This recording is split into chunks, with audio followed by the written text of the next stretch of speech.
So for most of us, when the concert ends and the house lights come up, the show is over. We go home, but I was thinking about how for some legendary music venues, the final encore never really comes.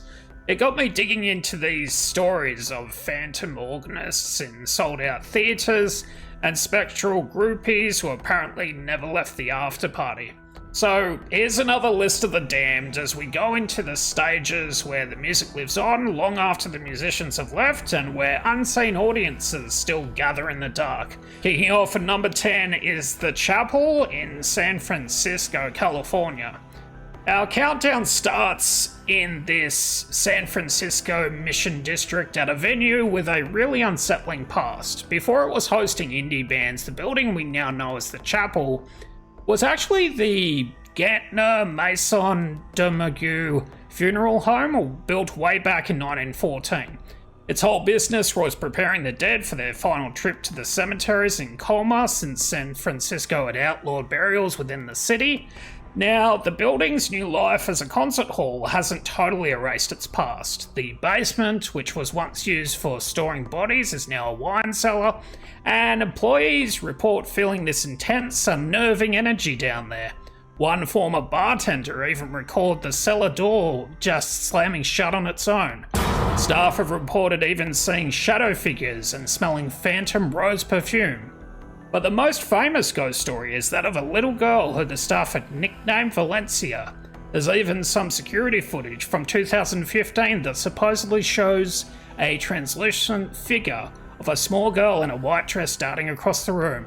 Now, whether it's a hoax is up for debate, but former employees swear it's real, and some even claim to have seen her in the bathroom mirror. It's a chilling reminder that at the chapel, the living are never really alone. Coming in at number 9 is the Roseland Theatre in Portland, Oregon.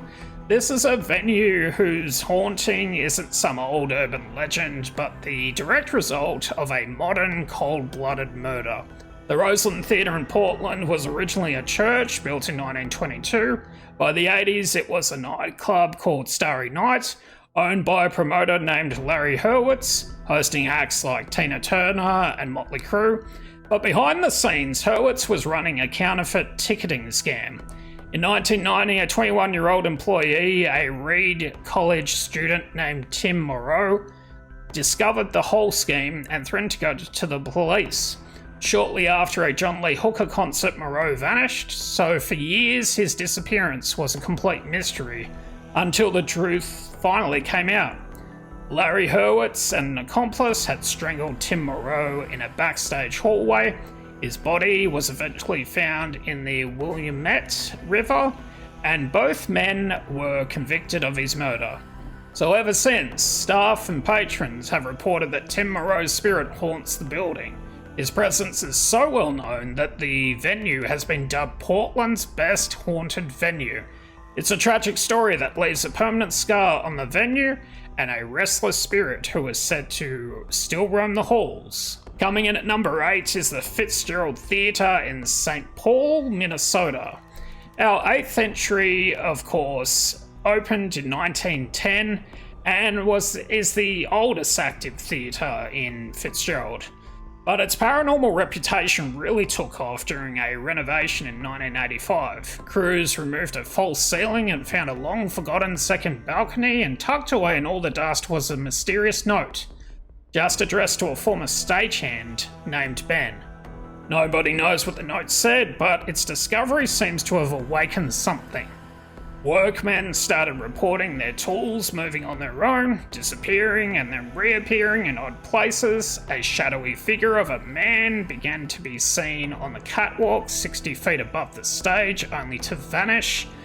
This presence, believed to be the ghost of Ben, is often accompanied by unexplained cold spots. And he's not the only one here. Staff have also reported hearing the disembodied voice of a woman singing in the empty auditorium, an entity they've named Veronica. They think she was an actress who, even in death, can't resist the theatre's perfect acoustics. Coming in at number 7 is Shreveport Municipal Auditorium in Shreveport, Louisiana. Is anyone else starting to see the theme of American hauntings? I certainly am.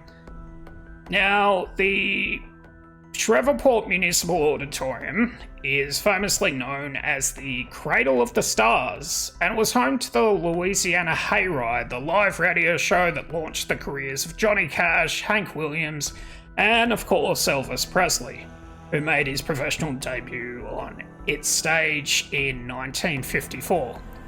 With a history that rich, it's no surprise some of its performers and fans are said to have never left. One of the most common stories involves a small girl in a blue dress seen running around the building. In the basement, which was briefly used as a city morgue, people have heard unsettling moans. Legend has it that a woman gave birth and possibly died in the basement bathroom during the hayride years, and her spirit is now stuck reliving the same experience. Other phenomena include disembodied applause and doors that open and close on their own. Even Elvis himself is said to have made occasional appearances on the very stage where he first found fame. Going in at number 6 is Kane's Ballroom in Tulsa, Oklahoma. This legendary dance hall, which was known as the Carnegie Hall of Western Swing, has been a cornerstone of American music since the 1930s, hosting everyone from Bob Wills to the Sex Pistols. But amid the music, a more somber story persists, one of a ghostly woman who seems to be looking for help.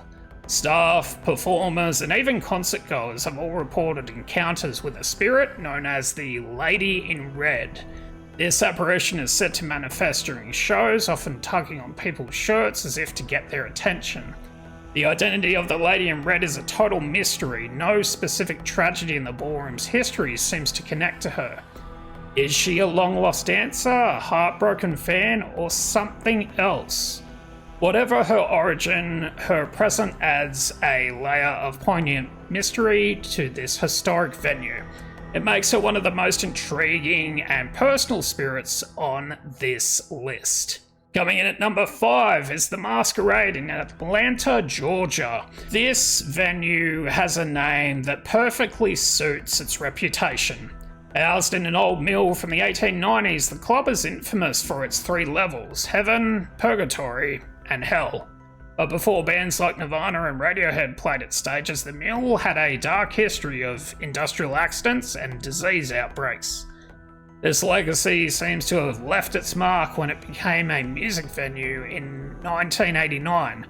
Staff almost immediately began reporting bizarre occurrences. A favourite story is about a tall, shadowy figure of a man seen walking around the club late at night, who many believe is responsible for tampering with sound equipment. Disembodied footsteps echo through empty halls, and even terrifying screams are heard from the back stairwells. Some attribute the screams to an anecdotal story about a young woman who died in a freak accident, but that's largely unsubstantiated. Though the Masquerade has since relocated, its original North Avenue location is still considered one of Atlanta's most active paranormal hotspots. Coming in at number 4 is Avalon Hollywood in Los Angeles, California.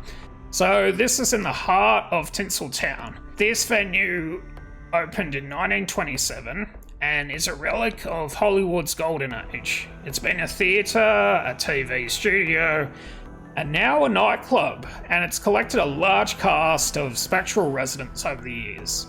The ghosts here are as varied as its past. Staff have reported hearing a phantom jazz pianist, while a female entity makes her presence known only by the scent of her perfume. There are even reports of a ghostly couple from the 1930s seen sipping drinks. But the most tragic legend is that of a technician and a chorus girl. The story goes that she broke up with him backstage, and heartbroken, he climbed to the catwalks and jumped, dying on the stage right in front of her as she performed. Employees say the spot backstage where she ended it is now an intense cold spot, and a blood-curdling scream is still heard, echoing through the theatre. Cracking our top 3 is the Royal Albert Hall in London, UK. And this is one of the most prestigious concert halls in the world, opened by Queen Victoria in 1871. The hall's management even keep an official record of the paranormal encounters reported within its walls. The most famous spectral resident is Henry Father Willis, the man who built the magnificent grand organ. His ghost is said to appear whenever major work is being done on his beloved instrument, seemingly to supervise. The hall is also home to 2 Victorian women known only as the Girls, who are heard giggling as they walk through the corridors, and perhaps most famously in 1930 a massive seance was held in the main auditorium to contact the spirit of Sir Arthur Conan Doyle. It was attended by 10,000 people, and a medium claimed his spirit was present. Some believe he too lingers in the hall he visited in life. Coming in at number 2 is Ryman Auditorium in Asheville, Tennessee. Now this runner-up is a place so foundational to its genre, it's known as the Mother Church of Country Music. The Ryman Auditorium was originally a church built in 1892 by Captain Thomas Ryman. It's said that his spirit is not at all pleased with the rock and roll that now graces his stage, and he sometimes makes his disapproval known by causing loud, unexplained noises during shows he deems inappropriate. From 1943 to 1974, the Ryman was home to the Grand Ole Opry, and it's from this era that most of its ghosts originate. The spirit of Hank Williams Sr. is frequently seen backstage or as a shadowy figure on the stage after the building is empty. The ghost of Patsy Cline, who died tragically in a plane crash in 1963, is also a frequent visitor, with staff hearing her powerful voice singing from the empty stage. And many believe their guests are linked to the supposed Opry curse, a legend that dozens of performers associated with the show met untimely ends. These lingering legends make the Ryman a place where country music's past is not just remembered, but tangibly felt. And coming in at number 1 is Bobby Mackey's Music World in Wilder, Kentucky. It's a venue so infamous it's been called the most haunted nightclub in America and even a portal to hell. This is Bobby Mackey's Music World, a building with a bloody history that began long before it was a honky-tonk. It was constructed in the 1850s as a slaughterhouse, and a deep well in the basement was used to drain animal blood into the ground. According to local legend, after the slaughterhouse closed, the basement became a site for occult rituals. The most famous story is tied to the gruesome 1896 murder of Pearl Bryan. Her headless body was discovered a few miles from the site. While there's no direct historical evidence linking her death to the building, the legend claims her murderers were Satanists who cursed the location and disposed of her head in the basement well, trapping her spirit there forever. Her ghost is said to roam the club, searching for her head. Another story tells of a dancer named Johanna who fell in love with a singer.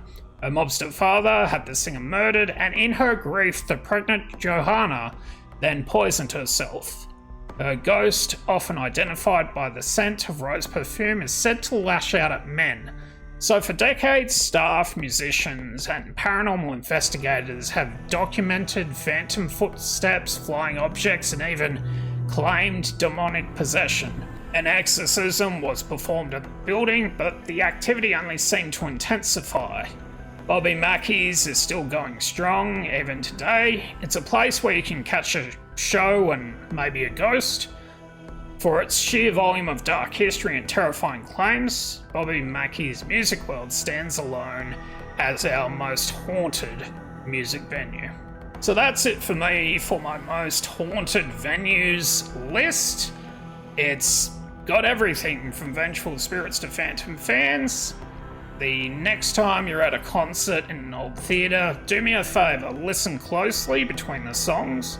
You might just hear an echo from a performance long since past. Let me know in the comments below if you've ever had a paranormal experience at a concert. Be interested to hear about those also. And if you want more deep dives into the world's most haunted locations, don't forget to subscribe and hit that notification bell. But for now, this has been another list of the damned.